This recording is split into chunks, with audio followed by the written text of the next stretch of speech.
السلام علیکم۔ سب سے پہلا سوال ہم صاحب میری طرف سے ہے کہ جو شوال کے جو 6 روزوں کی کیا حقیقت ہے، کیونکہ اس کے بارے میں ایک حدیث بھی بیان ہوئی ہے کہ جس نے یہ 6 روزے رکھے وہ ایسا ہی ہے جس نے پورے سال کے روزے رکھے، تو کیا یہ ثابت ہے حضور صلی اللہ علیہ وسلم کے طریقے سے؟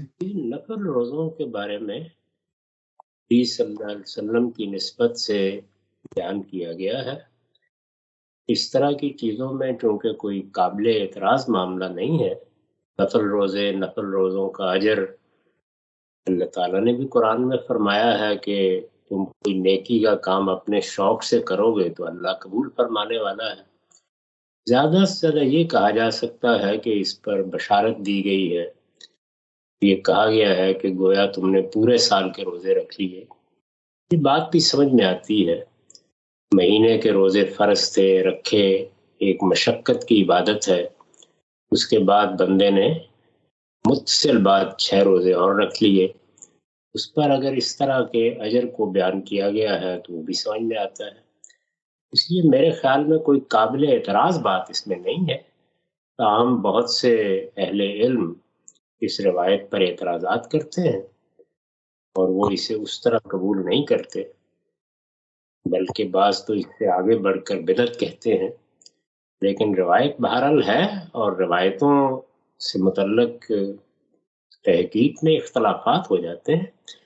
میرا نقطہ نظر یہی ہے کہ کوئی قابل اعتراض بات اس روایت میں نہیں ہے، اطمینان ہو تو رکھیں، نہ اطمینان ہو تو نہ رکھیں۔ ٹھیک ہے، بہت شکریہ۔ اب اگلا سوال اسد مرزا صاحب کا۔ اسد صاحب اپنا سوال کر سکتے ہیں۔ السلام علیکم مہدی صاحب، اللہ تعالیٰ آپ کو صحت دے، تندرستی دے۔ ہمارے لیے بہت آپ نے علم کے لیے اتنے راستے کھولے ہیں، اللہ تعالیٰ آپ کو اس کا اجر دے۔ میرا سوال وراثت سے متعلق ایک کنفیوژن پہ ہے جو ہمارا آپس میں بھی گروپ میں بھی ڈسکشن رہا، لیکن اب تک میں کلیئر نہیں ہو پا رہا۔ وراثت کے قانون میں یہ چیز سمجھ آتی ہے کہ وصیت کرنے کے بعد پھر ترکہ جو ہے وہ ڈسٹریبیوٹ ہوگا۔ وصیت کے لیے کوئی ایسا لا نہیں ہے، وہ روایت کا سہارا لے کے اس کو جنرلی کہا جاتا ہے کہ 1/3 سے زیادہ نہ دیں۔ لیکن اگر یہ روایت ہے تو پوری مسلم ورلڈ میں، اسپیشلی پاکستان، مڈل ایسٹ میں، وہاں پہ وہ مسلمانوں کی وصیت کو ایکسیپٹ ہی نہیں کرتے۔ آپ اگر اس کو کہیں کہ مجھے رجسٹر کر لو کہ وہ کہتے ہیں نہیں، آپ اپنی زندگی میں آپ اپنے کسی کو بھی ان ایون ڈسٹریبیوٹ نہیں کر سکتے، اور اگر نان مسلمس ہو تو ان کی وصیت کو وہ رجسٹر کر لیتا ہے وہاں کا سسٹم۔ یہی حال پاکستان میں بھی ہے، یہی حال کافی مسلم کنٹریز میں۔ تو کیا اس روایت کی روشنی میں صحیح بتائیں کہ اب جیسے کئی فیملیز ہیں جن کے اندر بچے کوئی ڈسیبل ہیں یا دوسرے مسائل ہیں، تو کیسے اس کو انیون اپنی زندگی میں آدمی کہتا ہے کہ وصیت کر دے تاکہ میرے مرنے کے بعد یا جانے کے بعد اس کو اس طرح ڈسٹریبیوشن ہو جائے؟ کیا اسلام میں الاؤ ہے اس طرح؟ اسلام کا موقف تو میں نے بیان کر دیا ہے، اس کے دلائل بھی دے دیے ہیں کہ بالکل ہونی چاہیے، بلکہ یہ بڑی ضروری چیز ہے، اور بہت سے وجوہ ہو سکتے ہیں جس میں آدمی کو وصیت کرنا پڑتی ہے۔ کوئی بچہ جیسے آپ نے فرمایا معذور ہے، کوئی بیٹی ہے وہ مطلقہ ہو گئی ہے، ہمارے معاشرے میں بعض اوقات اس کو بہت مدد کی ضرورت ہوتی ہے۔ اسی طرح کا معاملہ ہمارے معاشرے میں بیویوں کا ہو جاتا ہے، وہ بالعموم فوراً بعد شادی نہیں کرتی، ان کے بارے میں کسی وصیت کی ضرورت ہوتی ہے۔ ان تمام معاملات میں میرے نزدیک وصیت ہو سکتی ہے، اللہ تعالیٰ نے کوئی پابندی اس پر نہیں لگائی۔ اللہ تعالیٰ کی طرف سے جو پابندی لگی ہے وہ صرف یہ ہے کہ رشتہ داری کی بنیاد پر، یعنی محض اس وجہ سے کہ یہ بیٹا ہے یا بیٹی ہے یا بیوی ہے، کوئی وصیت نہیں کرنی چاہیے۔ ضرورت ہے، خدمت ہے، کوئی معاملہ ہے، ضرور وصیت کریں۔ لیکن اب اس کا کیا کیا جائے کہ جو ہمارے فقہا کی رائے ہے اسی پر قانون بن چکا ہے۔ قانون جب بن جاتا ہے تو پھر وہ اس کی اجازت نہیں دیتے۔ اس کا ایک ہی طریقہ ہے، اور وہ طریقہ یہ ہے کہ باہمی طور پر تمام وارثوں کو اس پر آمادہ کر لیا جائے کہ وہ اپنے طور پر اس کو قبول کر لیں اور اس کو نافذ بھی کر دیں، معاملہ عدالت میں نہ جائے۔ اسی صورت میں آپ کر سکتے ہیں۔ ہمارے ملک میں بھی قانون اسی طرح بنا ہوا ہے، اس میں سوائے اس کے کہ پہلے اپنی بات کہیں گے، پھر اس کے لیے رائے ہموار ہوگی، پھر نقطہ نظر تبدیل ہوگا۔ اس وقت تو یہی صورتحال ہے۔ تو میری اس میں کلیئرٹی یہ صرف چاہ رہا ہوں کہ یہ جب اتنا متفق سب ساری مسلم ورلڈ میں ہے کہ وصیت نہیں ہو سکتی، تو اس روایت کو کیا اس درجے میں لوگوں نے غلط سمجھا یا علماء نے غلط سمجھا کہ پورے قانون سازی اکراس دا مسلم ورلڈ ہو گئی؟ فقہ کا ایک خاص مزاج ہے، اس میں جب غلطی ہوتی ہے تو سبھی کیا ہو جاتی۔ ایک بار جب یہ سمجھ لیا گیا کہ رسول اللہ صلی اللہ علیہ وسلم نے 1/3 کا مشورہ دیا ہے، اب ایک سوال بھی پیدا ہوا اور وہ قانونی سا سوال تھا کہ لوگ غلط فائدہ نہ اٹھائیں، 1/3 تک محدود کریں گے تو لوگوں کو حصے ملیں گے، تو فقہا نے پابندی لگا دی۔ حالانکہ روایت کو آپ خود نکال کے پڑھ لیں، اس میں ایسی کوئی بات ہی نہیں ہے سرے سے۔ وہ تو ایک ذاتی نوعیت کا مشورہ دیا ہے اور وہ ہم روز دیتے ہیں لوگوں کو۔ میں نے اس پر اپنی کتاب میں تبصرہ بھی کر دیا ہے، مقامات میں آپ کو مضمون بھی پڑھ لیں، اس میں نے بتا دیا ہے کہ اس طرح کی کسی پابندی کی کوئی گنجائش قرآن میں نہیں ہے۔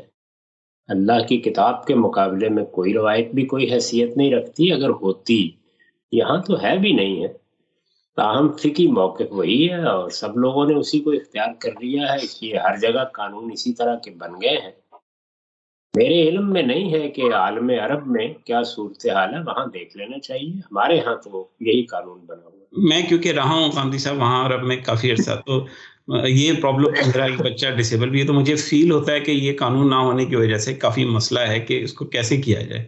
تو لیکن اب آپ نے صحیح مشورہ دیا کہ باہمی طور پہ ایز اے فیملی ہم بنا کے اس کو سائن کر کے ایگری کر لیں، اور اس کو بھلے کوئی رجسٹر نہ کرے لیکن at least we can have consensus among the family. I think that's the right approach could be. اس کو آپ ایک دستاویز کی شکل دے لیں اور اس دستاویز کو آپ اپنے ہاں سب کے دستخط کروا لیں اور لوگ اس پر متفق ہو جائیں، اور اپنے طور پر وہ اگر کوئی تقسیم کر دیں گے تو عدالت میں نہیں جائے گا، تو پھر قانون کا اطلاق بھی نہیں ہوگا، کیونکہ یہ تو پرسنل بات ہے۔ اوکے لوگوں میں سے کوئی چلا گیا تو پھر ظاہر ہے کہ وہی فیصلہ ہوگا جو قانون میں لکھا ہوا ہے۔ پرسنل معاملات میں اگر آپ اپنی رائے پر عمل کرنا چاہتے ہو تو پھر آپ کو یہ کرنا چاہیے کہ آپ باہمی طور پر طے کر لیں۔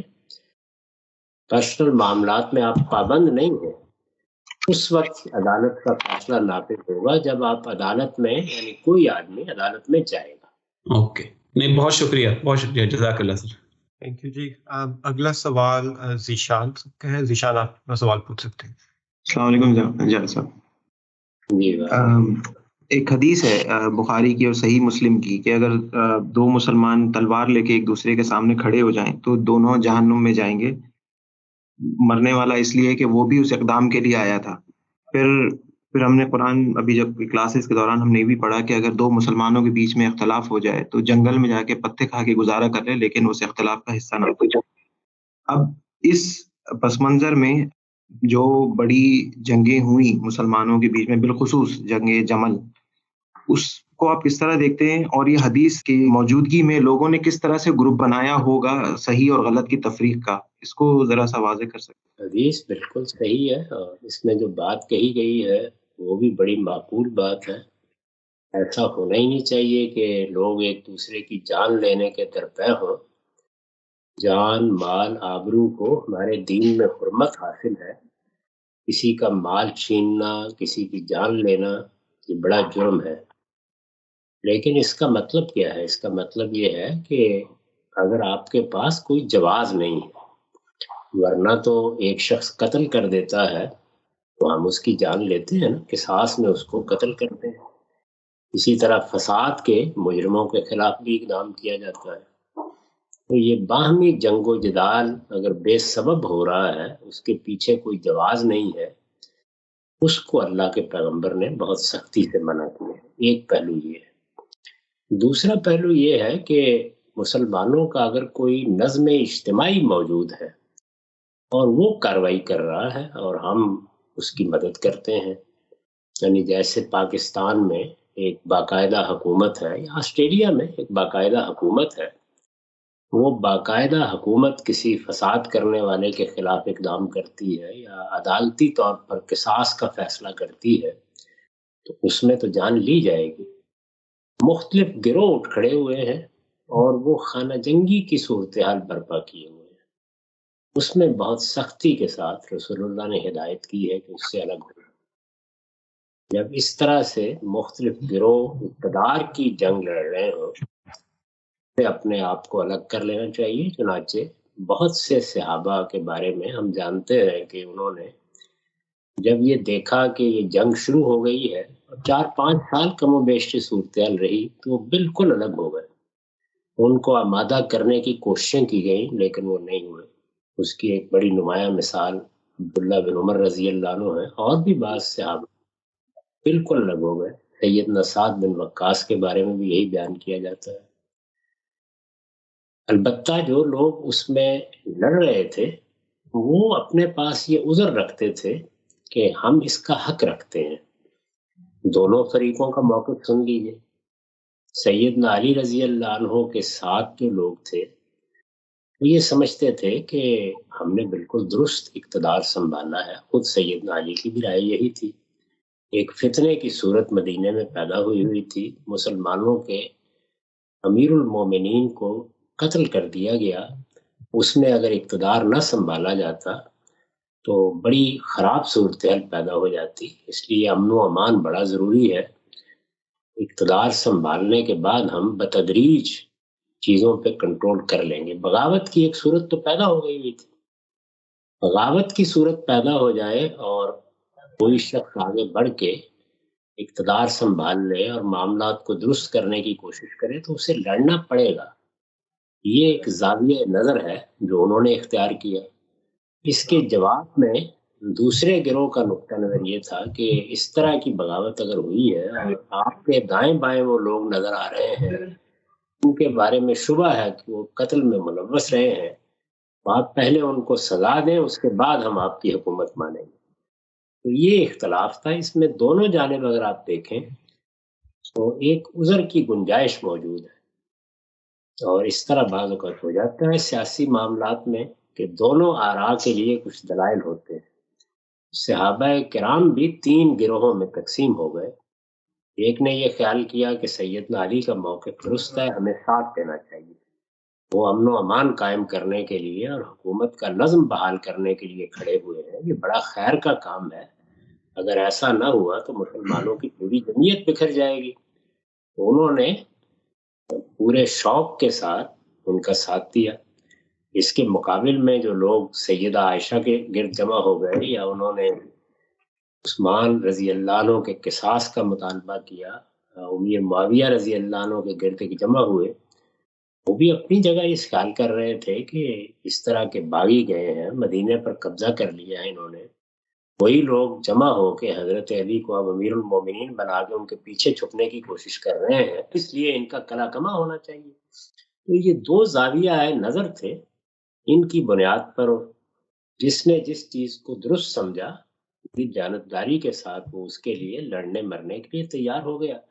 تیسرا گروہ بھی موجود تھا جس کی وہی رائے تھی جو ان روایتوں میں بیان کی گئی ہے. انہوں نے کہا کہ نہیں، یہ خانہ جنگی ہے، ہم اس میں الگ ہو کے بیٹھ جائیں گے. لیکن ان پر پھر یہ سوال کیا گیا اگر سب الگ ہو کے بیٹھ جائیں گے اس کے نتیجے میں تو شریر لوگ جیسے پہلے مدینے پر قبضہ کر کے بہت کچھ فساد برپا کرنے میں کامیاب ہو گئے، ساری سلطنت میں فساد پیدا ہو جائے گا.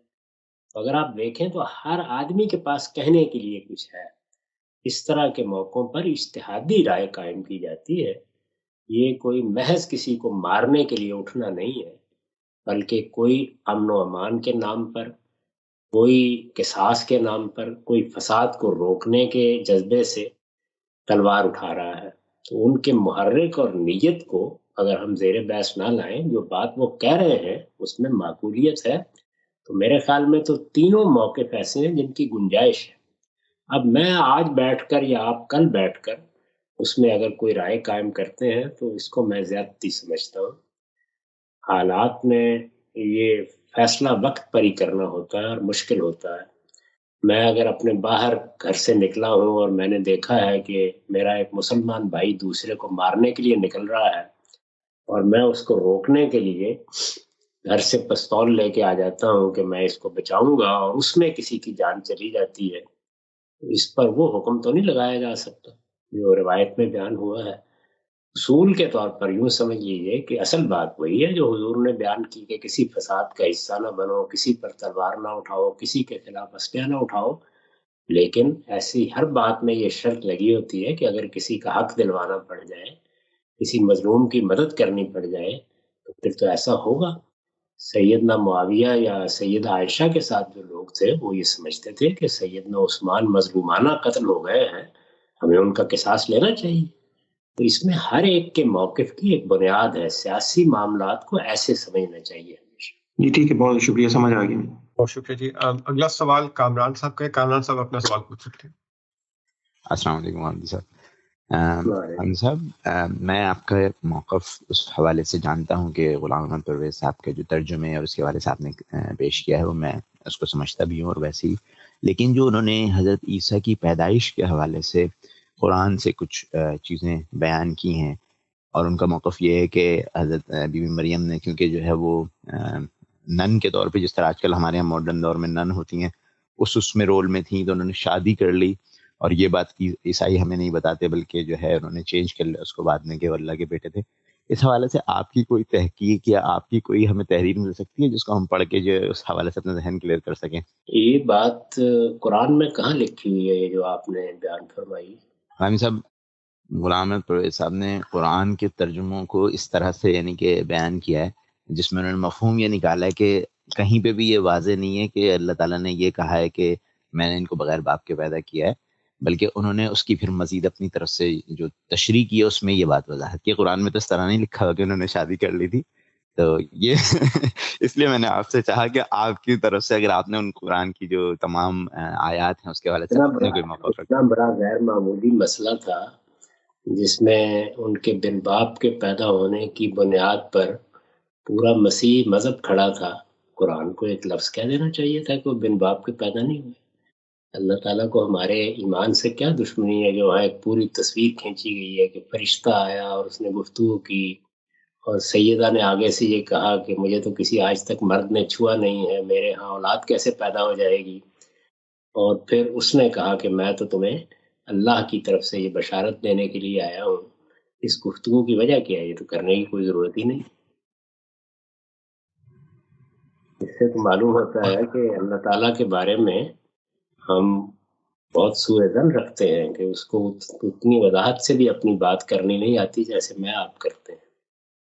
ان آیات کا مطالعہ کیجیے، اس میں کوئی گنجائش نہیں ہے اس طرح کی چیزوں کی۔ بالکل صاف واضح ہے کہ اللہ تعالیٰ کی اس بندی نے اپنا عذر پیش کیا، اور اس عذر کے بعد فرشتے نے بشارت دی، تسلی دی۔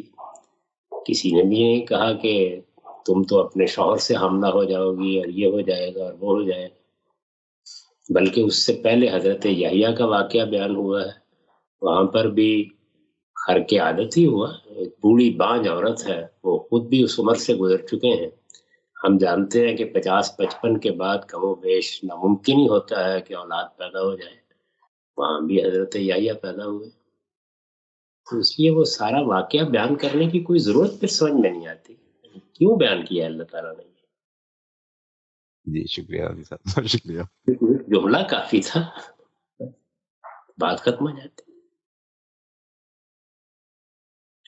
بہت شکریہ جی۔ اگلا سوال نور افشاں صاحبہ کا ہے۔ نور افشاں، آپ اپنا سوال پوچھ سکتے ہیں۔ جی السلام علیکم۔ میں کچھ جیسے رمضان میں شیطان کو بند کر دیا جاتا ہے، اور پھر بھی ہمیں وسوسے آتے ہیں اور ہمیں طرح طرح کے خیالات آتے ہیں جن پہ جو کہ ہمارا نفس ہے جس لڑنا ہے۔ میں آپ سے یہ پوچھنا چاہتی ہوں کہ نفس کیا ہے، اور ایسا کیوں ہے کہ آپ کو اللہ تعالیٰ پہ یقین بھی ہے اور آپ رجوع کرتے ہیں؟ نفس کیا ہے جو ہمیں ہمیشہ ایک جنگ چل رہی ہے اس کے ساتھ، کہ آپ کو کیونکہ آپ کا نفس لوامہ اسٹرانگ ہے تو پھر آپ اپنے آپ کو، آپ کا کانشنس ہے تو آپ کو ہمیشہ آپ سیدھی راہ پہ آ جاتے ہیں اور اپنے آپ کو ہی درست کر لیتے ہیں۔ کیا یہ زندگی بھر چلے گا؟ تو پھر نفس پہ قابو پانے کا کیا مطلب ہے؟ اور اسی طرح سے اگر چلتا رہے گا تو پھر یہاں تک کس طرح پہنچ سکتے ہیں اگر یعنی کہ اسی طرح سے آپ کی یہ لڑائی چلتی رہی نفس سے؟ تو شیطان تو الگ ہے، الگ چیز ہے، وسوسہ اتنی بڑی چیز ہے، تو کوئی چیزیں پہ اکساتی ہے۔ Thank you. نفس کے بارے میں جو کچھ بھی ہماری معلومات ہیں وہ اللہ کی دی ہوئی ہیں، یا پھر ہم اس کے احوال کا مشاہدہ کرتے ہیں. اور ہم جب اپنے نفس کا جائزہ لیتے ہیں، صاف معلوم ہوتا ہے کہ اس میں دونوں طرح کے میلانات ہیں. جن چیزوں کو برائی سمجھا جاتا ہے ان کی طرف بھی بڑا شدید رجحان ہے. ہماری خواہشیں ہیں، ہمارے مفادات ہیں، آرام طلبی ہے، آسائش طلبی ہے، یہ ساری چیزیں ہمارے اندر ہیں. یہی زور لگاتی ہیں اور ہم غلطی کر بیٹھتے ہیں. دوسری جانب عقل ہے، شعور ہے، غلطی کا احساس ہے، یہ بھی موجود ہے. تو جس چیز کا تقاضا کیا گیا ہے وہ یہ ہے کہ ہم اپنی عقل کو حاکم بنائیں. اسی کو اللہ تعالیٰ تقویٰ کہتے ہیں. اپنے آپ کو ڈسپلن میں رکھنا، قاعدے میں رکھنا، یہ کوشش کرنا کہ ہم سب فیصلے سوچ سمجھ کر کریں، اپنے آپ کو خواہشات کے حوالے نہ کر دیں. نفس کو ایسا کیوں بنایا گیا ہے؟ اس لیے کہ امتحان تھا. اگر نفس ایسا نہ ہوتا، یعنی اس میں برائی کا میلان ہی نہ ہوتا، اس میں مفادات کی طرف لپکنے کا داعیہ ہی نہ ہوتا، تو پھر تو سارے ہی لوگ جبریل امین ہوتے. امتحان برپا کرنے کے لیے نفس میں دونوں رجحان رکھے گئے. اس کو قرآن نے بیان کیا ہے، وَنَفْسٍ وَمَا سَوَّاهَا فَأَلْهَمَهَا فُجُورَهَا وَتَقْوَاهَا. ہم نے جب انسانی شخصیت کو بنایا اور سنوارا تو اس میں دونوں چیزیں رکھ دیں، بلکہ فرمایا دونوں چیزیں الہام کر دیں. یعنی وہ حدود میں رہے گا، یہ بھی صلاحیت اسے دے دی. وہ اپنے ارادے کو صحیح استعمال کرے گا، یہ قوت بھی اسے دے دی. اس کو فَأَلْهَمَهَا فُجُورَهَا وَتَقْوَاهَا دو لفظوں میں بیان کر دیا ہے کہ چاہے تو اپنے آپ کو قاعدے میں رکھے اور چاہے تو حدود کو لانگ جائے. دونوں چیزیں رکھ کے ہمیں امتحان میں ڈالا گیا ہے. اسی کو ارادہ اور اختیار کہتے ہیں. ارادے اور اختیار کا صحیح استعمال کرتے ہیں تو تقویٰ پیدا ہوتا ہے، غلط استعمال کرتے ہیں تو فجور پیدا ہوتا ہے، نافرمانی ہوتی ہے، فسق ہوتا ہے. تو یہ ہمارے نفس کی تحلیل ہے. یہ تو ہم خود مشاہدہ کرتے ہیں، اس میں کسی سے پوچھنے جانے کی ضرورت ہی نہیں. یہ پوچھنا چاہ رہی ہوں کہ دیکھیے یہ تو آپ ٹھیک کہہ رہے ہیں، آپ ایکشنز کی بات کر رہے ہیں، لیکن کوئی بھی بات جیسے رمضان میں بھی آپ کے دماغ میں اچھا خیال آئے تو فوراً آتا ہے نہیں نہیں یہ نہیں کرو، کسی کو مدد کرنا چاہے تو نہیں چھوڑو، یا کسی کے لیے برا خیال، ایکشن نہیں، صرف تھاٹس جو آ جاتے ہیں وہ تھاٹس کہاں سے آتے ہیں جبکہ شیطان ہے ہی نہیں اور آپ کہتے ہیں نہیں نہیں یہ چیز بچا لو، نہیں نہیں اس کو نہیں دو، نہیں ہو تو ایسا، یا گمان کسی کے لیے، یہ کہاں سے پیدا کہاں سے ہوتا ہے؟ شیطان تو باہر ہوتا ہے. یہ جو میں نے ابھی آپ کی خدمت میں گزارشات کی ہیں وہ تو میری شخصیت کے متعلق ہے. اس میں شیطان کا کیا حصہ ہے؟ شیطان تو باہر سے آئے گا. یعنی جب میں کوئی غلط راستہ اختیار کروں گا اور اپنے ارادے سے کروں گا تو شیطان کو بھی موقع مل جاتا ہے. وہ شیطان جنوں میں سے بھی ہوتے ہیں، انسانوں میں سے بھی ہوتے ہیں، وہ تو بعد میں آتے ہیں. پہلا فیصلہ تو مجھے کرنا ہے. تو رمضان میں شیاطین بند ہوتے ہیں، میرے نفس کو تو تبدیل نہیں کر دیا جاتا. وہ ویسا کا ویسا ہی ہوتا ہے. اس میں اسی طرح سب چیزیں آئیں گی. جب یہ بتا دیا گیا کہ خود نفس کے اندر اس کی پیدائش کے ساتھ ہی یہ دونوں چیزیں رکھتی گئی ہیں، دونوں کام کریں گی، وہ روک کیسے دی جائیں گی؟ یہ بات تو کبھی کسی نے نہیں کہی کہ نفس انسانی کے اندر سے وہ چیز ہی ختم کر دی جاتی. شیطان باہر کی قوتیں ہیں. باہر کی قوتیں انسانی بھی ہو سکتی ہیں، جناتی بھی ہو سکتی ہیں، اور بلکہ اس سے آگے بڑھ کر جب ہم نیکی اور خیر کا راستہ اختیار کرتے ہیں تو فرشتوں کی مدد بھی حاصل ہوتی ہے. خیر کی قوتیں بھی باہر سے مدد کرتی ہیں اور شر کی قوتیں بھی اپنا کام کرتی ہیں. رمضان میں باہر کی قوتوں پر پابندی لگائی جاتی ہے، اندر کو تو تبدیل نہیں کیا جاتا. لیکن ہم یہ چیز کبھی کنٹرول نہیں کر سکتے کہ ہمیں لوگوں کے بارے میں پریجوڈس یا برے خیالات نہ آئیں، پیدا ہی خیال میں تو کس ہر طرح حال اس کو میں فائٹ کروں؟ کنٹرول آپ کر سکتے ہیں. خیال تو آئے گا، اچھا، خیال نہیں آئے گا تو پھر تو انسان بدل گیا. آپ کو کنٹرول کرنے کی مشق کرنی ہے اور اس کا طریقہ خود احتسابی ہے. یعنی انسان اپنے آپ کو بہتر بنانے کے لیے اپنے ٹارگٹس یا اپنے گولز متعین کرتا ہے اور پھر اپنی تربیت کرتا ہے، اس سے بہتری آتی ہے. اس لیے کہ جب امتحان کے لیے بھیجا گیا ہے تو بہتری خود لانی ہے، وہ آپ سے آپ نہیں آ جائے گی. اور اس کے لیے محنت کرنی ہوگی. جیسے ہم کوئی ہنر سیکھنے کے لیے محنت کرتے ہیں، اسی طرح کی محنت اپنی شخصیت کی تعمیر کے لیے کرنی ہے. ایسا نہیں ہے کہ کوئی سوئچ آف ہو جائے گا اور اس کے نتیجے میں برائی ختم ہو جائے گی. ہمیں اپنے اندر کی برائی کو روز دھونا ہے. یہ گھر کی صفائی کرنے کے لیے جیسے ہم روز اہتمام کرتے ہیں، کچرا جمع ہو جاتا ہے، اٹھاتے ہیں، پھینکتے ہیں، ویسے ہی انسانی شخصیت کے لیے بھی ہر وقت جدوجہد کرنی ہے، اور مرتے دم تک یہ جدوجہد جاری رہے گی. اگر انسان صحیح طریقے سے اپنی تربیت کرے تو اس میں کامیابی ہونی شروع ہو جاتی ہے اور جدوجہد ذرا کم پڑتی ہے، لیکن یہ کہ کرنا پڑتی ہے اور آخر تک کرنا پڑتی ہے. جاوید غامدی صاحب، اگر جب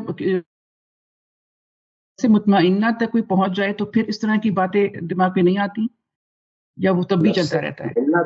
نفس مطمئنہ تک موت کے وقت پہنچتا ہے آدمی، اس سے پہلے نہیں پہنچ سکتا. نفس مطمئنہ کا مطلب ہے میں نے ایک دوڑ لگائی تھی، جب میں کامیابی کے آخری مقام پر پہنچا تو اب میں پیچھے مڑ کے دیکھتا ہوں تو میں یہ کہتا ہوں کہ ٹھیک ہو گیا، میں کامیاب ہوں. تو نفس مطمئنہ اصل میں اپنی زندگی کے ختم ہونے پر انسان کی کیفیت کا نام ہے. اچھا، تو یہ تو اچھا چلتا رہتا ہے آخر تک، اس کا مطلب. بہت بہت شکریہ. آخری مرحلے تک یہ جدوجہد ایسے ہی جاری رہے. جی شکریہ. بہت شکریہ حاجی صاحب تفصیلی جواب کا. اگلا سوال ارم نبی صاحبہ کا ہے. ارم صاحبہ اپنا سوال کر سکتی ہیں. السلام علیکم غامدی صاحب. جی وعلیکم السلام. میرا سوال تھوڑا سمپل سا ہے نفلی روزوں کے بارے میں. اکثر یہاں پہ انسان جاب بھی کرتا ہے اور وہ سارے کام بھی خود ہوتے ہیں، تو اس کے ساتھ کبھی ٹائم انسان کو جو ملتا ہے اس میں ہی انسان اپنا کوئی نفلی روزے رکھنے کی کوئی اہتمام کرتا ہے. تو اکثر یہ سننے کو ملا ہے، یہ مجھے نہیں پتا کہ یہ کوئی اوتھینٹک حدیث ہے کہ جمعے کا آپ ایک روزہ اکیلا نہیں رکھ سکتے، اور اس کے ساتھ یا آپ جمعرات کے روزے کو ملائیں یا ہفتے کے روزے ملائیں. تو مجھے کبھی بھی اس بات کی کوئی بہت وہ سمجھ نہیں آئی کہ ایسا کیوں ہے، اور مجھے سوٹ بھی یہی کرتا ہے کہ میں جمعے کو روزہ رکھوں. تو میں نے سوچا آپ سے آج بات ہو رہی ہے تو آپ سے تسلی بخش جواب مل سکتا ہے کہ آیا یہ اس بات کی کیا ویلیڈیٹی ہے کہ ہم یا ایک روزہ پہلے ملائیں، ہم اکیلا جمعے کا روزہ کیوں نہیں رکھ سکتے؟ بہت شکریہ. کوئی پابندی نہیں ہے، آپ رکھ سکتے ہیں. بعض دنوں کا روزہ اپنے لیے خاص کر لینے کے بارے میں توجہ دلائی گئی ہے کہ کوئی بدعت نہ بن جائے، ورنہ جمعے کو رکھیں، پیر کو رکھیں، ہفتے کو رکھیں، جب چاہے رکھیں، کوئی مسئلہ نہیں ہے. اطمینان کے ساتھ رکھیں، کوئی ساتھ ملانا بھی ضروری نہیں. اچھا، تو اکثر لیڈیز ایسی جی وہ بحث کرتی ہیں کہ نہیں. جی کتاب میزان میں جو نفل روزوں کا باب ہے وہ نکال کے پڑھ لیں، اس میں سب روایتیں بیان ہو گئی ہیں. اچھا ٹھیک ہے، بہت بہت شکریہ. یہ میں ضرور کو میرے پاس ہے میزان. تو بس اکثر عورتیں یہ اس بات کو بہت گروپ محفل میں بات کرتی ہیں تو کہتی نہیں تم اکیلا روزہ نہیں رکھ سکتی، یا جمعرات کا ملاؤ جمعے کے ساتھ یا جمعے کے ساتھ ہفتے کا ملاؤ. تو ابھی اس طرح وہ پھر نہیں ہو سکتا، ایسے کبھی حالات ایسے ہوتے ہیں. تو میں نے کہا آپ سے روزوں کے بارے میں ایسی کوئی پابندی نہیں ہے، بس عید کے دن روزہ نہیں رکھنا چاہیے، باقی کوئی مسئلہ نہیں. ٹھیک، بہت شکریہ. غامدی صاحب یہ میرے ساتھ میرے ہسبینڈ بھی آپ سے بات کرنا چاہ رہے ہیں. السلام علیکم جی. رام صاحب. وعلیکم السلام. رام صاحب میں نے یہ پوچھنا تھا جی کہ آپ کی میں ویڈیوز دیکھتا رہتا ہوں جس چیز پر آپ بھی بہت سٹریس کرتے ہیں، اور ٹپیکلی مذہبی لوگ سارے کافی سٹریس کرتے ہیں، وہ یہ مطلب مرد اور عورت کا جو جنسی ملاپ ہے وہ لوگ کہتے ہیں کہ نکاح کے بغیر نہیں ہو سکتا، اور اس پہ بہت اسٹرکٹنیس ہے. اور آپ کا موقف یہ ہے کہ یہ اس لیے ہے کہ بیسیکلی کہ جو بچوں نے پیدا ہونا ہے، چونکہ ادارہ ہے گھر اور بچوں نے پیدا ہونا ہے، تو اس کے لیے اس کو رکھنا بہت ضروری ہے. تو یہ تو مجھے ساری بات سمجھ میں آتی ہے، لیکن پھر میں ساتھ ہی یہ بھی دیکھتا ہوں کہ سڈنلی یہ سارا جو ایک اسٹرکٹ کوڈ ہے یہ سڈنلی لینینٹ ہو جاتا ہے، اور ہم دیکھتے ہیں کہ پھر لونڈیاں بھی ہوتی ہیں اور پھر لونڈیوں کے بچے بھی ہوتے ہیں. تو مطلب ہے چونکہ میں ایک معاشرے میں رہتا ہوں، میں اس چیز کا اندازہ مجھے ہے کہ سے اگر آج کل کے زمانے میں تو لونڈی کوئی نہیں ہے، لیکن اگر کوئی لونڈی ہو اور اس سے کسی مرد کا بچہ ہو تو کہنے کو تو وہ اس کا بچہ بیٹا یا بیٹی ہوتا ہے اور اس کا رینک برابر ہے، لیکن ہمیں پتہ ہے کہ معاشرے میں کوئی اگر لونڈی کا بچہ ہو یا تھوڑی سی کم نسل کا بھی کوئی بچہ ہو تو اس کو وہ چیز، وہ حیثیت، وہ عزت نہیں ملتی جو کہ ایک مطلب خاندانی عورت کے بچے کو ملتی ہے. تو پھر سڈنلی ہم دیکھتے ہیں کہ پھر یہ انسٹیٹیوشن، یہ گھر، یہ ساری سختیاں یہ نرم ہو جاتی ہیں، اور پھر ایک ایسے بچہ ہو کی بھی خیر ہے کہ وہ ہو جائے جس کو معاشرہ پورا سا قبول بھی نہیں کرتا. تو مجھے یہ چیز کنفیوز کرتی ہے کہ یہ تضاد کیوں. تھینک یو جی. بات تو اس صورت میں ہوتا جب یہ اسلام کا کوئی حکم یا قانون ہوتا. یہ صورتحال تھی جس میں اللہ کے پیغمبر آئے. اس کو آپ موجودہ زمانے میں اس طرح سمجھیے کہ جس ملک میں ہم رہتے ہیں، اور ہو سکتا ہے جہاں آپ رہتے ہو وہاں بھی یہی صورتحال ہو، شادی بیاہ کے قوانین اتنے سخت ہو گئے، اس میں لوگ گرل فرینڈ بنانا پسند کرتے ہیں. تو اب گرل فرینڈ کو وہ حفاظت حاصل نہیں ہے جو بیوی کو حاصل ہوتی ہے، نہ وہ مقام حاصل ہے، نہ اس کے وہ حقوق ہیں. تو اگر آپ وہاں کے لوگوں کو مسلمان کریں تو یہ گرل فرینڈ کا جو انسٹیٹیوشن وجود میں آ گیا ہے، اس کو کیسے ختم کریں گے؟ پہلے دن تو نہیں ختم ہو سکتا، کیونکہ جو خرابیاں سماج کا حصہ بن گئی ہوں ان کے لیے تدریجی طریقہ اختیار کیا جاتا ہے. تو لونڈیاں کوئی اسلام کی پسندیدہ چیز نہیں تھی، نہ غلامی. ایک صورتحال موجود تھی جیسے اس وقت موجود ہے، اس کی اصلاح کرنے کے لیے ٹارگٹ بنائے گئے، اور دیکھیے کہ بڑی خوبی کے ساتھ اصلاح کرنے کی صحیح کی گئی تاکہ بتدریج یہ چیز ختم ہو جائے.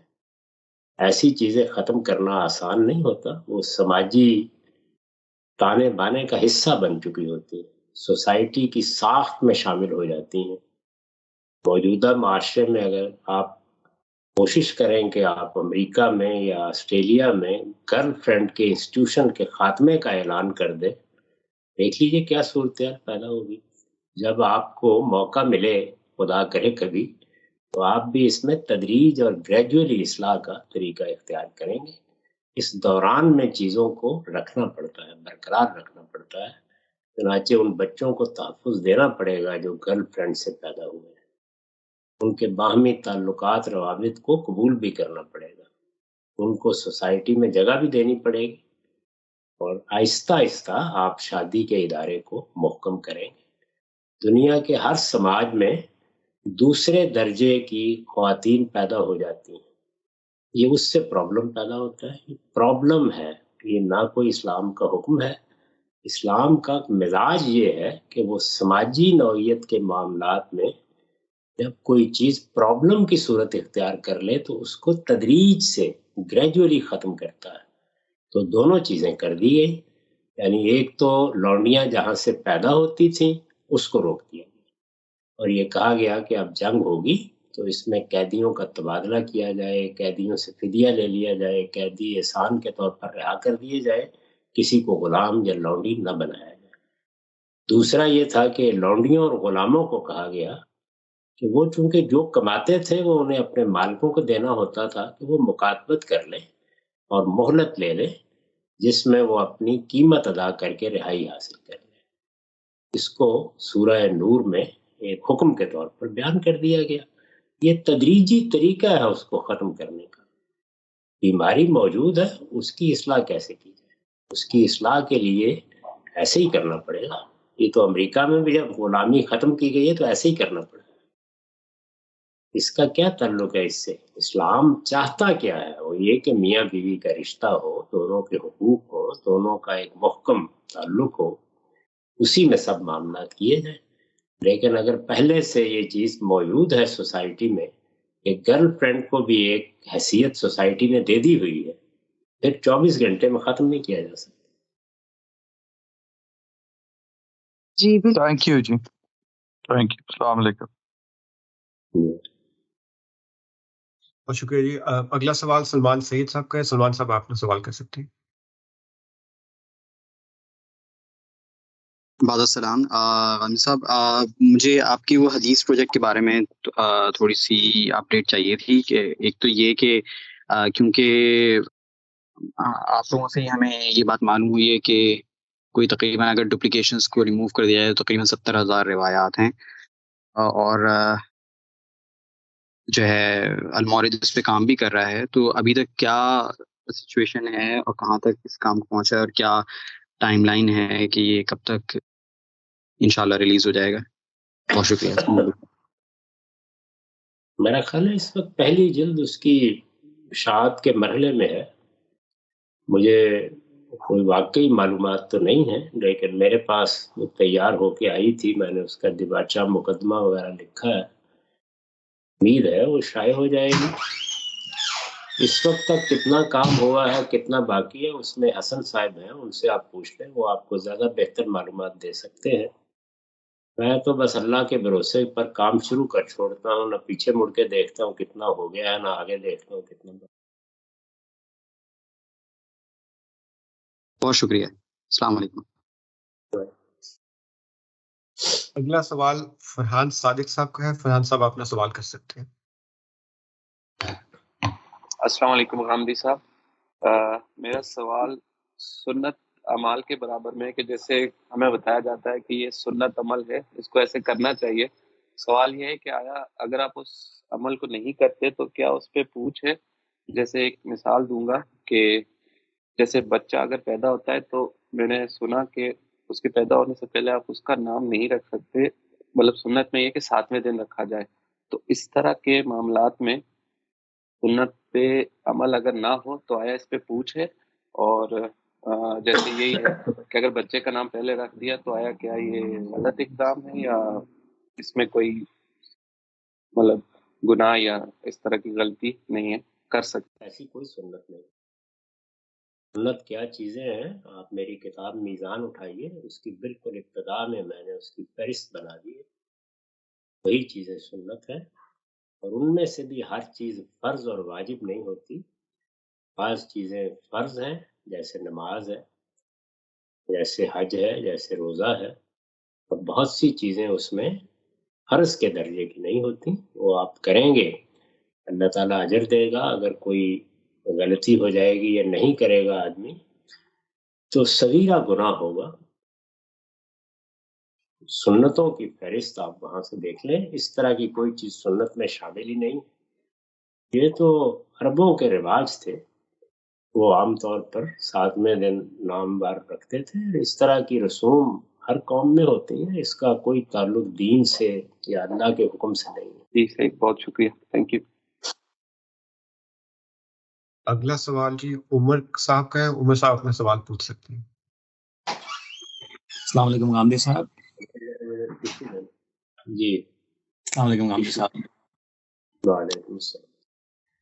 سر سوال میرا یہ تھا کہ سوشلی جب میں دیکھتا ہوں اپنی خاص طور پہ پاکستان سوسائٹی میں، اور میں یہاں پر بھی آسٹریلیا میں بھی میں محسوس کرتا ہوں کہ وہم ایک ایسی بیماری ہے جو بہت سارے لوگوں کو بڑی آرام سے لگ جاتی ہے.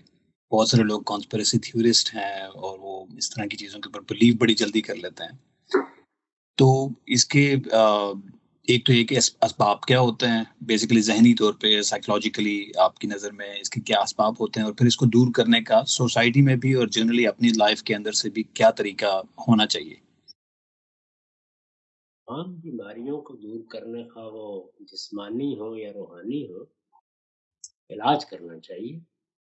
اس طرح سے جسمانی بیماریوں کے علاج ہیں، نفسیاتی بیماریوں کے علاج ہیں، اسی طرح روحانی بیماریوں کے بھی علاج ہے. اور وہ علاج یہ ہے کہ انسان پہلے دن سے جب وہ شعور کی عمر کو پہنچے تو اپنی تربیت کا ایک نقشہ بنائے، دیکھے کہ کیا خوبیاں اسے اپنے اندر پیدا کرنی ہے اور کن خرابیوں سے یا آلودگیوں سے اپنے آپ کو پاک کرنا ہے. پھر روزانہ اپنا احتساب کرتا رہے کہ مجھے اس میں کتنی کامیابی ہوئی. خود احتسابی، اچھی صحبت، اللہ کی طرف رجوع، یہ تینوں نسخے اگر آپ اپنے ہاں لکھ لیں اور ان پر عمل کرتے رہیں تو بتدریج اصلاح ہوتی ہے، اور بتدریج اصلاح ہی اچھی اصلاح ہوتی ہے۔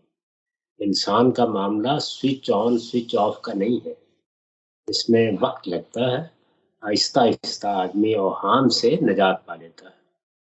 ہمیشہ اپنے آپ کو یہ بتانا چاہیے کہ وہم پر کسی فیصلے کی بنیاد نہیں رکھنی، جب تک کوئی چیز ظن غالب کے درجے میں نہ چلی جائے، یعنی دو احتمال ہیں، اس میں ایک کو ترجیح دینا ممکن نہ ہو جائے، اس وقت تک اس پہ عمل نہیں کرنا چاہیے۔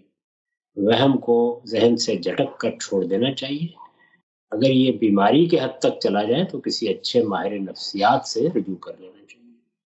یہ بھی پھر ایک بیماری بن جاتی ہے جس سے بڑی خرابیاں پیدا ہوتی ہیں، گھر برباد ہو جاتے ہیں، تو کوشش کرنی چاہیے کہ علاج کرا لیا جائے۔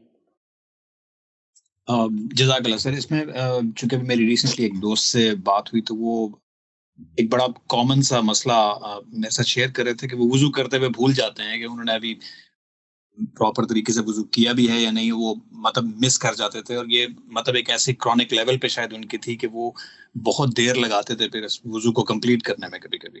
تو اب یہ تو ظاہری بات ہے ایک کلینکلی لیول پہ پہنچی ہوئی چیز ہے، اس صورت میں آپ یہ ریکمینڈ کرتے ہیں کہ کسی ڈاکٹر سے رجوع کیا جائے، یا اس کے لیے بھی کوئی میتھڈالوجی آپ ریکمینڈ کریں گے؟ دونوں چیزیں ہوں گی۔ مذہبی لحاظ سے بتا دیں کہ جیسے ہی شک پڑے تو ہمارے پیغمبر نے یہ کہا ہے کہ فوراً شک کو چھوڑ کر دوسرے پہلو کو اختیار کر لینا چاہیے، یعنی شک کو وہم میں بدلنے دینے کی اجازت ہی نہیں دی گئی۔ احساس ہوا کہ پتہ نہیں میں نے وضو کیا یا نہیں کیا، یا صحیح ہوا یا نہیں صحیح ہوا ہے، تو مثبت پر بنیاد رکھنے کی تاکید کی گئی ہے۔ چنانچہ یہ کہا گیا ہے کہ الشک لا ينقض الوضو، کوئی شبہ کوئی شک بھی وضو کو ختم کرنے کا ذریعہ نہیں بنتا۔ اسی لیے یہ بات اصرار سے کہی گئی ہے کہ آپ نے غلطی سے روزے میں کھا پی لیا، کچھ نہیں ہوا روزے کو۔ کوئی آدمی ایسا کر بھی رہا ہو تو یہ کہا گیا کہ کوئی روکنے کی ضرورت نہیں، اللہ نے اس کو کھلا پلا دیا۔ ہمارے دین میں وہم کو بیماری کے طور پر لے کر بالکل اس کی نفی کر دی گئی ہے، یہ دینی لحاظ سے بتانا چاہیے۔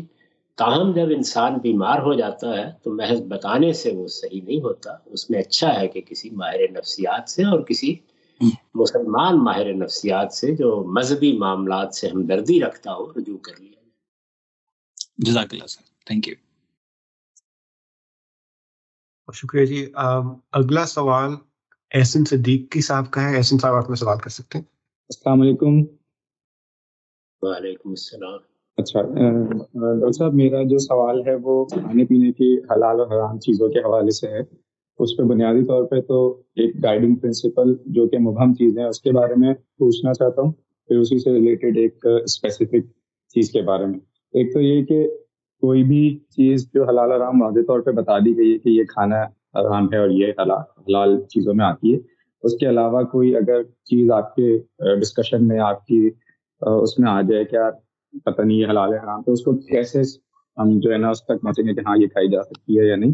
دوسری چیز اسی میں یہ کہ ایک فوڈ کلر ہوتا ہے جو کہ کارمین یا کارمائن کہتے ہیں اس کو، جو کہ ایک بگ یعنی انسیکٹ سے جو ہے بنایا جاتا ہے، اس کے بارے میں آپ کی کیا رائے ہے کہ وہ حلال اس میں آئے گا؟ وہ لال بیگ ٹائپ کا شاید ہوتا ہے کوئی بگ، بہت چھوٹا سا، تو اس سے لال کلر ریڈ کلر کا وہ کلر فوڈ کلر ہوتا ہے وہ بنایا جاتا ہے، تو اس کو یوز کیا جا سکتا ہے یا نہیں؟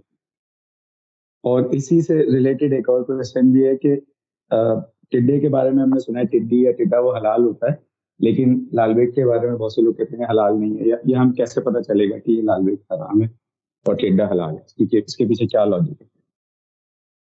جی، دو اصول ہیں، بس ان کو ذہن میں رکھیے۔ ایک یہ کہ کوئی درندہ ہے، یعنی ایسا جانور ہے، حشرات الارض میں کوئی ایسی چیز ہے، کوئی پرندہ ایسا ہے جو درندہ ہے، شکار کرتا ہے، اس کو کھانا بالکل ممنوع ہے، وہ خواہ سمندر کا ہو، خواہ ہوا کا ہو، خواہ وہ خشکی کا کوئی جانور ہو۔ اس کو اللہ تعالیٰ نے واضح کر دیا ہے اور کہا ہے کہ صرف بہیمت الانام یعنی چرنے والے چرندے وہ جائز ہے. تو یہ تو بالکل واضح چیز ہے. دوسری چیز یہ ہے کہ انسان کو کسی چیز کو دیکھ کے گھن آتی ہے. اس میں درجے ہیں. اگر بہت زیادہ گھن آتی ہے، پوری انسانیت ہی اس سے گھن محسوس کرتی ہے، تو حرمت کے درجے میں ہوگا. اس سے کمتر ہے تو مکروہ تحریمی ہو جائے گا. اس سے کمتر ہے تو ناپسندیدہ ہوگا. ناپسندیدہ چیزوں سے بھی آدمی بچنے کی کوشش کرے، لیکن اس میں کوئی گناہ کا اندیشہ اتنا نہیں ہوتا. تو صریح حرام صرف درندے ہیں، وہ جس میں بھی پائے گئے. تو یہ جو کارمین کی کیٹیگری ہے، یہ جو انسیکٹ کی کیٹیگری ہے، یہ ناپسندیدہ یا مکروہ تحریمی میں آ سکتی ہے؟ جی بالکل ایسے ہی ہوگا. ایسی سب چیزوں کو اسی دائرے میں رکھنا چاہیے. جیسے بول و براز ہے، کوئی آدمی بھی پاخانہ کر کے یا پیشاب کر کے اس کو پینے یا کھانے کے لیے تیار نہیں ہوتا تو یہ صریح حرمت ہو جائے گی. لیکن بہت سی چیزیں ایسی ہیں کہ جو اس درجے میں ناپسندیدہ نہیں ہوتی. چنانچہ مختلف قوموں میں رواج بھی ہو جاتا ہے ان کے کھانے کا، تو اگر تو وہ درندہ ہے پھر تو بالکل حرام ہوگا. لیکن اس سے نیچے نیچے آپ کے ذوق پر ہے، اور اس میں لوگوں میں اختلاف بھی رہے گا. جس چیز کو آپ ناپسند کرتے ہیں اس کو نہ کھائیں. جی ڈاکٹر صاحب بہت شکریہ. اگلا سوال شعیب جاوید صاحب کا. شعیب صاحب اپنا سوال کر سکتے ہیں. جی السلام علیکم. وعلیکم السلام. مجھے آپ سے تھوڑا سوال پوچھنا تھا کہ آپ نے اپنے کسی ویڈیو لیکچر سے بتایا تھا کہ آپ الحاد سیریز کرنے والے ہیں، تو وہ کب تک سٹارٹ ہوگی؟ اس وقت جو 23 اعتراضات سیریز چل رہی ہے، اگر اللہ تعالیٰ نے اس کو پایا تکمیل تک پہنچانے کی توفیق دی تو اس کے فوراً بعد انشاءاللہ.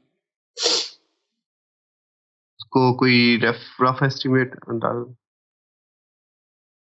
کچھ نہیں کہا جا سکتا جی. اب تک جو اندازہ لگاتے ہیں اس سے زیادہ ہی وقت لگ جاتا ہے. بعض اوقات خیال ہوتا ہے کہ اس موضوع پر 3-4 نشستیں ہوں گی، لیکن وہ 8-10 تک چلی جاتی ہے. ابھی دیکھیے سنت کیا ہے وہ چل رہی ہے، میرا خیال ہے 12-13 تو ہو گئی. 13 جی. تو اس پہ کوئی پیرالل ہی اسٹارٹ ہو سکتا ہے، کیونکہ کافی امپورٹنٹ آج کل کافی امپورٹنٹ کافی نوا ہوا ٹاپک ہے. اتنا وقت تو بہت مشکل ہے نکالنا، اور پھر ہر چیز اپنا ایک خراج مانگتی ہے. جی. البتہ بعض ہمارے دوسرے احباب بعض چیزیں کر رہے ہیں. مثلا مولانا عمار خان ناصر صاحب نے سلسلہ شروع کیا ہے، اگر آپ اس میں شریک ہو جائیں. وہ ایک اچھا سلسلہ ہے الحاد پر. جی جی شکریہ. اگلا سوال طاہر صاحب کا ہے. طاہر صاحب آپ اپنا سوال پوچھ سکتے ہیں. السلام علیکم. وعلیکم السلام. سر میرا ایک سوال ہے، یہ عام طور پہ آپ سے پوچھا بھی جاتا ہے، تھوڑا کلیئرٹی چاہتا ہوں کہ عام طور پہ ہمارے پاکستان میں چونکہ امام ابو حنیفہ کے فالوور زیادہ ہیں، تو وہ عام طور پہ نماز کے بعد، ہر نماز کے بعد وہ تسبیح پڑھتے ہیں. کچھ لوگوں نے مخصوص کی ہوتی ہے کہ یہ ہم نے یہ 100 دفعہ ہم نے 33 دفعہ یہ پڑھنا ہے، 33 دفعہ یہ پڑھنا ہے. کچھ صورتیں مخصوص کی ہوتی ہیں. اگر ہم یہ چیزیں ہر نماز میں مخصوص کر لیں کہ ہم نے یہ پڑھنا ہی پڑھنا ہے، تو کیا یہ بدعت میں شمار تو نہیں ہو جائے گا، یا یہ بدعت نہیں ہوگی؟